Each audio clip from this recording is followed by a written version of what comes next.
Si las películas no son innovadoras ni son novedosas, que todos los relatos están hechos, pues también la crítica ya está hecha. Hola, soy Sergio Raúl López, estás en Haciendo Cine.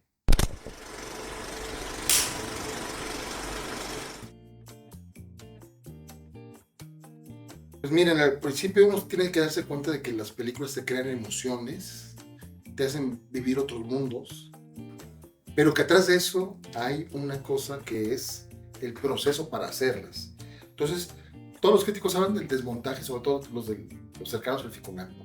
Yo desmonto la película y le hago pedacitos y tú me das cuenta.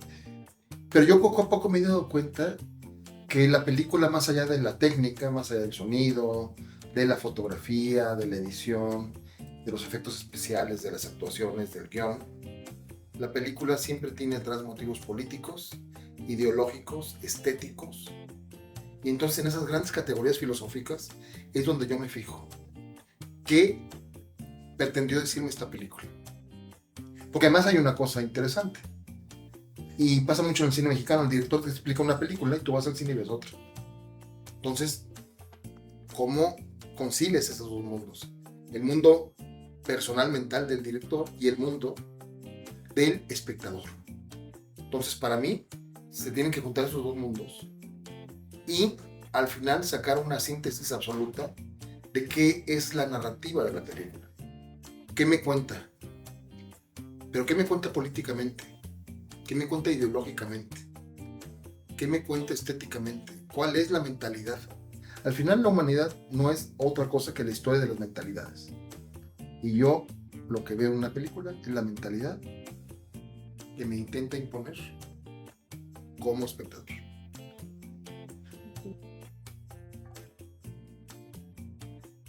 Hay una cosa que los críticos poco hacen, que es tomar en cuenta los factores de cómo se hizo la película, de cuáles son los factores sociales, económicos, del país en el que se hizo. No es lo mismo filmar en México que filmar en Guatemala. No es lo mismo hacer una gran producción en España que hacer en Estados Unidos. O sea, hay muchas gradaciones, hay muchas cosas. Cuando me dicen que técnicamente una película es impecable de Hollywood, digo, pues faltaba más si gastaron 100 millones de dólares, ¿no? Que no esté bien el sonido, que no esté bien la foto, ¿no? Pero detrás de eso siempre hay, insisto, un relato. Hay un relato cinematográfico, pero también hay un relato metacinematográfico. Uno mira la película y ve lo que hay dentro del campo, pero en el fuera de campo hay muchos factores. Por ejemplo, en México yo tomo mucho en cuenta el asunto de los fondos, de los apoyos, de las empresas que están atrás. Incluso yo me fijo mucho en factores como la gente de ventas internacional, que nadie toma en cuenta, pero que es fundamental para que tengas premios en el extranjero. A veces gastas más en tu agente de ventas que en hacer la película. Y eso te va a dar premios en Berlín, Cannes, Toronto, Venecia, Sundance, ¿no? Entonces, yo tomo en cuenta todo eso, este asunto multifactorial de lo que es el cine para poder hacer más que una crítica, hacer un análisis de lo que significa la película. Y sí equilibro mucho la técnica y la narrativa audiovisual con lo que el relato mismo me está contando.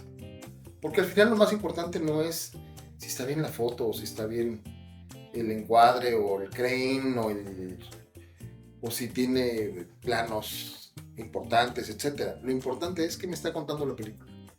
Entonces, al final lo importante es qué me hace sentir la película, pero ya con una experiencia, digamos, multiplicada. Es decir, yo no soy el espectador que llega al cine y se emociona con Luke Skywalker, pero al final sí tengo que entender por qué se emociona con Luke Skywalker y con las sables de luz o espadas láser.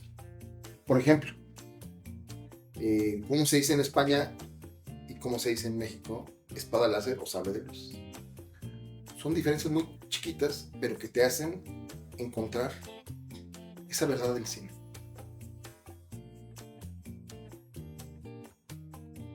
Yo creo que el mayor desafío del cine, para mí, es la inmediatez.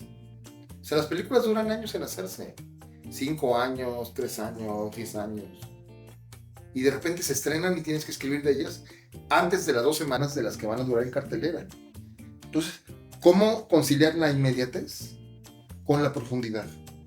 ¿Cómo tener una opinión interesante, importante, trascendente de las películas que van a salir muy rápido de cartelera, ¿no? Entonces, yo cada vez me tardo más en escribir porque quiero hacer el recorrido completo de lo que significa una película.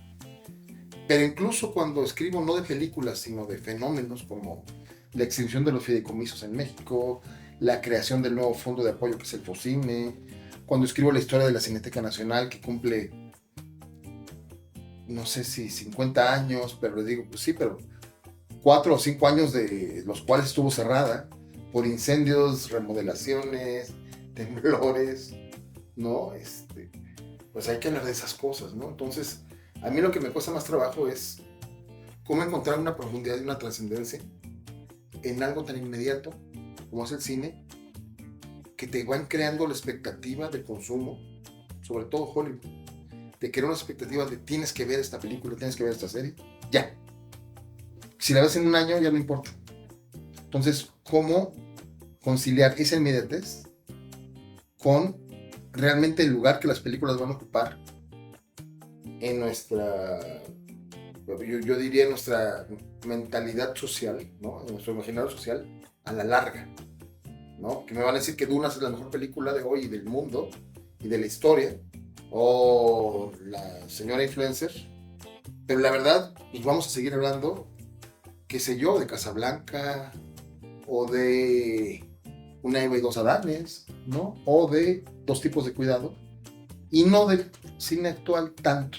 Entonces, sí, yo creo que la crítica de cine es la batalla entre la inmediatez y la consolidación de las ideas como algo trascendente.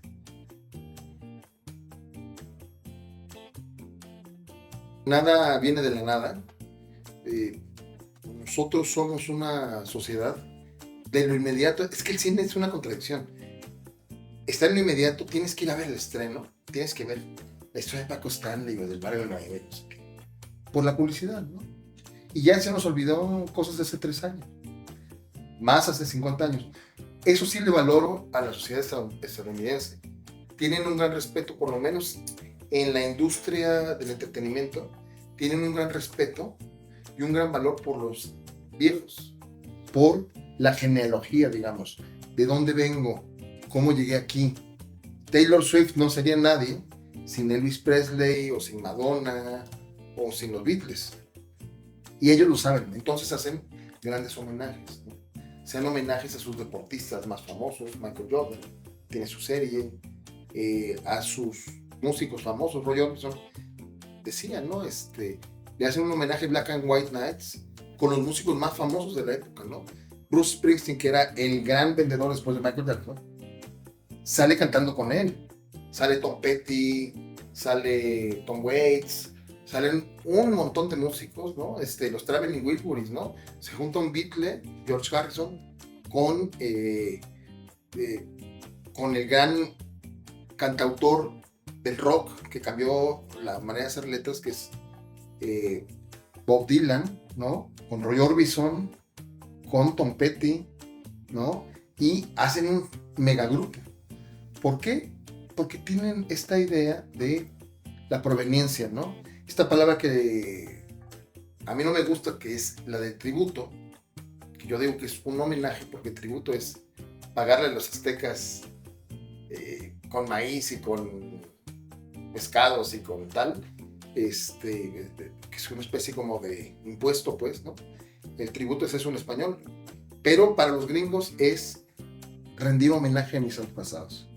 Vemos las películas de Elton John, de Elvis Presley, ¿no? De Freddie Mercury, que es totalmente mentirosa, pero la gente se siente muy emocionada de revivir esta nostalgia, ¿no? La industria de la nostalgia es muy importante en el cine, y yo pienso que aquí a veces nos falta, con la inmediatez del cine, vengan a ver este estreno que he promocionado 6 meses, como esta película que está actualmente en cartelera y que va a ser incluso yo creo que más taquillera que Mario Bros, que fue el fenómeno del año pasado, que es Intensamente 2, nos las vendieron desde enero. Y ahorita es un fenómeno de taquilla en el mundo. No en México, estaba hablando con un amigo que en Argentina estaba viendo las cifras, es un fenómeno como no ha habido fenómenos en 10 años, incluso antes de la pandemia. Entonces, esa inmediatez está peleada con darnos cuenta de la perspectiva histórica. Entonces, lo que yo intento hacer siempre es tener también esta noción de qué va a pasar con las películas y qué significan en el contexto y en el tiempo en el que salen, pero qué va a significar en 10 años. O sea, no es lo mismo pensar en Iñárritu o en Reigadas a la luz de cuando salieron sus películas, 2003, 2000, ¿no? Amores, Perros y Japón, a pensar en qué pasó 20 años después. O sea, es otra manera de pensar las cosas. Entonces, para mí, siempre es bien importante como consolidar esas dos cosas, ¿no? ¿Cuál es la perspectiva? ¿Cuál es la visión amplia? ¿Y cuál es lo inmediato?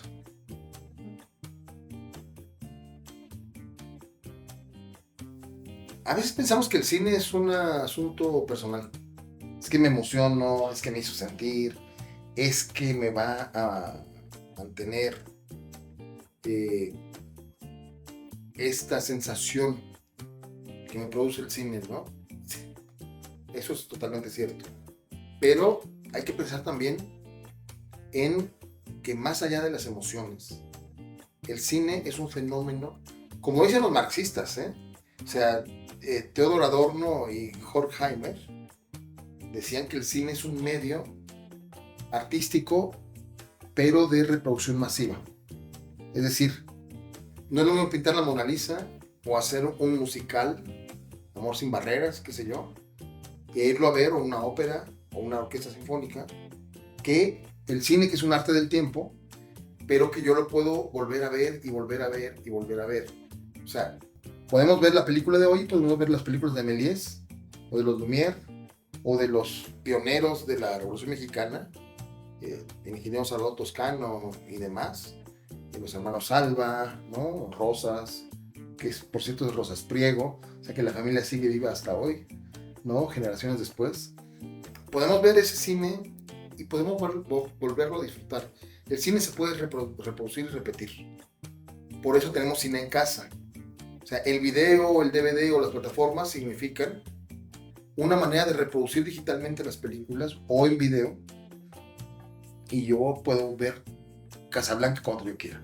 Entonces, esto significa que el cine es un medio masivo y es un medio que comunica a sociedades enteras. No es una experiencia personal. Es más, yo puedo ir al Louvre a ver la Mona Lisa y voy a estar un minuto enfrente porque vienen más millones de turistas. Pero con el cine yo sí puedo tener una experiencia las veces que yo quiera, puedo repetir la película, puedo regresarla, puedo hacer lo que yo quiera si es mía. Es decir, si está en mi plataforma, o si está en mi DVD, o si la bajé pirata. Entonces, al ser masivo el fenómeno, es un fenómeno que nos comunica. Cuando yo hice la primera revista de cine que dirigí, que era 24 por segundo Magazine, yo decía, vamos a hacer una revista de divulgación, así como hay revistas de divulgación científica, como Conozca Más, o como todas estas revistas de ciencia. Yo decía, vamos a hacer una revista de cine que te dé las herramientas para que cuando salgas de la película y te vayas al Vips, o al Sanborns, o a las chelas, tú tengas más elementos para hablar de la película que tus compañeros que fueron a ver la película. Entonces, hacíamos una revista de divulgación cinematográfica. ¿Qué hay que saber sobre Roma? ¿Qué hay que saber sobre Harry Potter? ¿Qué hay que saber sobre Matrix y sus raritos nombres de los personajes? ¿De dónde vienen? Publicamos un diccionario de Matrix, ¿no? Entonces, era quién es Neo, quién es Trinity, qué significa todos estos nombres del Nabucodonosor, etc. Y decíamos, ¿cuál es la referencia histórica? ¿Cuál es la referencia en la lengua? Y todo eso era importante porque generamos un público dispuesto a enterarse a algo más que el puro fenómeno cinematográfico de la época. Eso me hizo entender también, por ejemplo, cuando hicimos un especial sobre las películas de La Pasión de Cristo, ¿no? De Mel Gibson, hicimos un recorrido sobre las películas que tocan la figura crística ¿no? Del palestino que se llamaba Jesús de Nazaret, y entonces nos damos cuenta de que la de Mel Gibson, pues todos los sacerdotes la recomendaban. En cambio, la película de Martin Scorsese, La Última Tentación de Cristo, basada en la grandísima novela de Nico Kazantzakis, estaba prohibida. Y se estrenó hasta que se estrenó la película de Gibson. Es decir, estuvo 15 años enlatada o más. Entonces, nos habla, por ejemplo, del fenómeno de la censura, del fenómeno de qué el control de la sociedad sobre las películas, qué nos dejan ver y qué no, ¿no? Entonces, para mí, el cine es un retrato de la sociedad. Incluso el cine mexicano, que no es industria que nadie ve, también nos refleja y nos retrata qué somos. Somos una sociedad más de Televisa, porque hasta Netflix quiere imitar a Televisa, y somos una sociedad más de TikTok que una sociedad de cine. Y eso tiene que ver con muchas cosas. En la época de oro, la mitad de las ganancias del cine mexicano se daban en nuestro propio territorio y la mitad se daban afuera de la República. O sea,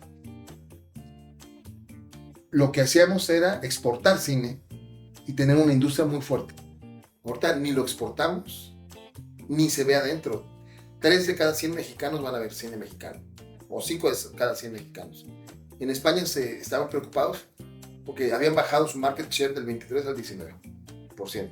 Entonces, 2 de cada 10 españoles o 3 de cada 10 españoles ven su cine. Y aquí 3 de cada 100. Es una crisis, pero no la vemos. Pero yo, como crítico de cine, como periodista cinematográfico, me doy cuenta del fenómeno y prevengo. Alerta, estamos en crisis, ¿no? Entonces, todo eso me hace pensar en que la sociedad y el cine es un binomio indisoluble, aunque estén separados como nos pasa hoy en la sociedad mexicana.